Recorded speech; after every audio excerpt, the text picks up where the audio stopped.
It's up to you. Thank you. Senator Ayres, remotely. Thank you, Madam Acting Deputy President. Well, what we've just seen from Senator Van is an example of the hyper-partisanship and the ideological undermining of state governments from coalition senators that has done so much to undermine the role of the states in dealing with this emergency.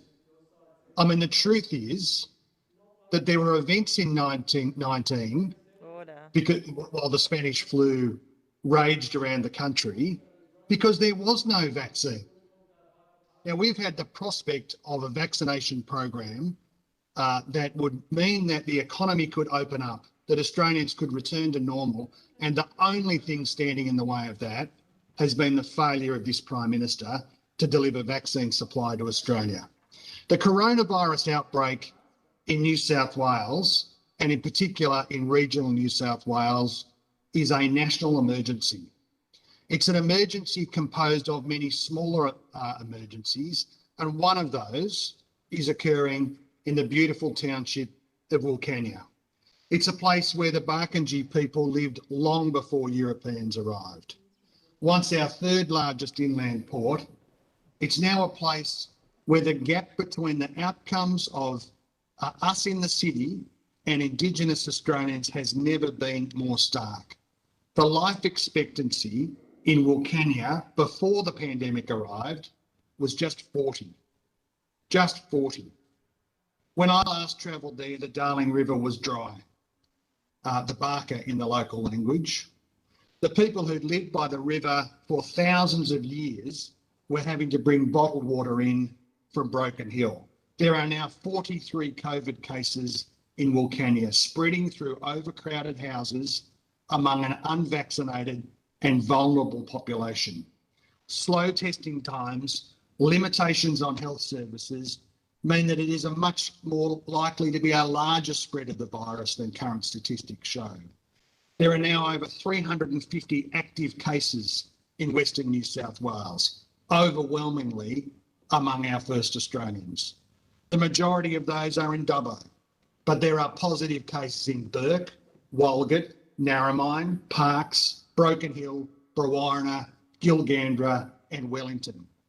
Many of these cases are occurring in communities where the only health services that are available are from the Royal Flying Doctor Service. Hours and hours by ambulance to the nearest ICU facilities. Walgett Hospital has 4 beds, none of them ICU.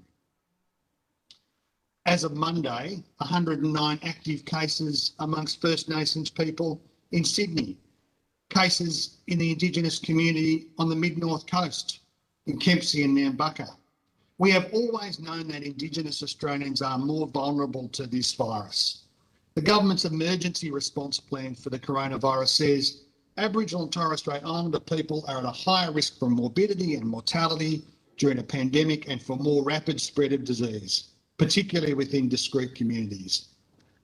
But we have failed to address the social determinants of health for these communities: overcrowding, poor housing, lack of adequate access to clean water. These failings matter, and no more so when facing a deadly pandemic. It's why protecting Indigenous Australians from coronavirus was a priority from the start of the pandemic. And yet in every state except Victoria, there are lower rates of vaccination for Indigenous Australians. 12.1% of First Nations people in New South Wales fully vaccinated. In Western New South Wales, the difference is even more stark.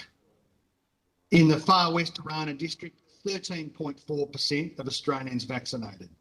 But among Indigenous people, just over 8%. And in some communities, 2%. 6 months into the vaccine rollout, and the Morrison-Joyce government has forgotten to vaccinate its most vulnerable communities. They are playing catch up now.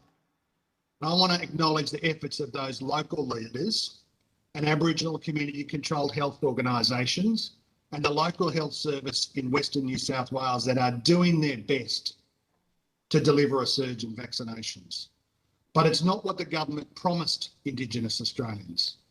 On February 14, a joint media release from then Ministers McCormack and Colton said, every person living in regional, rural and remote Australia can rest assured they will have access to safe, effective COVID-19 vaccinations at the same time as their city cousins. What smug complacency. Mr Colton's electorate covers the Arana Far West Health District and has one of the lowest vaccination rates in the country and 300 positive cases. On March 8, a joint media release from Ministers Hunt and Wyatt said a comprehensive vaccination implementation plan has been developed in consultation with Aboriginal and Torres Strait Islander health sector. And yet, months later, here we are. Where did we go wrong? Who should be held accountable for this abject failure? Who is responsible? Well, it says very clearly on page 5 of the COVID-19 vaccination implementation plan for Aboriginal and Torres Strait Islander people, it says the federal government will select and procure COVID-19 vaccines. Failure. Safely transport vaccine doses to storage and administration sites within each state and territory. Failed. Develop and deliver a national Aboriginal and Torres Strait Islander COVID-19 immunisation communications campaign, including localised, targeted communications material. Failed. Establish and maintain a national booking system. No evidence of that whatsoever. The Morrison-Joyce government failed, either partly or completely, on each of those criteria. They were the federal government's responsibilities to Aboriginal people, clearly outlined in their own implementation.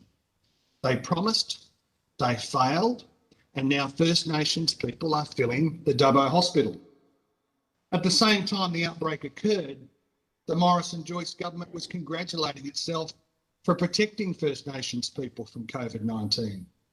At the Closing the Gap press conference on August 5, the Prime Minister said one of our greatest concerns, if not our greatest concern at this outset of the pandemic, was the potential harm it would do to Indigenous communities.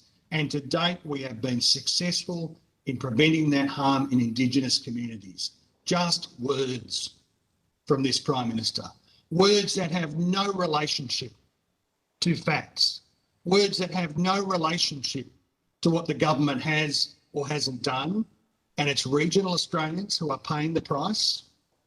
And it's Aboriginal Australians who are paying the price. Because the Morrison-Joyce government forgets about towns like Walgett. They forget about West Dubbo.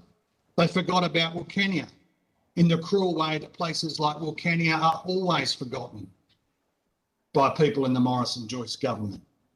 A friend of mine in Dubbo has a daughter who's tested COVID positive. She's a single mum with toddlers. One of the little ones is COVID positive. And he said to me this morning, this is such a strange time, he said as his voice was breaking. He can't provide support to that mother and her kids. He's terrified about what's going to happen to them, and that this failure of the government to provide vaccines in Western New South Wales has real human consequences for people in the bush in New South Wales. It is likely that in Western New South Wales there will be terrible days and weeks ahead of us. There are things that should be resolved now. Some of these towns have no access now to fresh food, to shopping, because they can't access the shops. They are in big households where there are, if somebody is infected, the whole household is quarantined, no access to fresh food and supplies. Mums who can't access nappies, baby wipes, bottles, formula. Where is the federal government on these issues?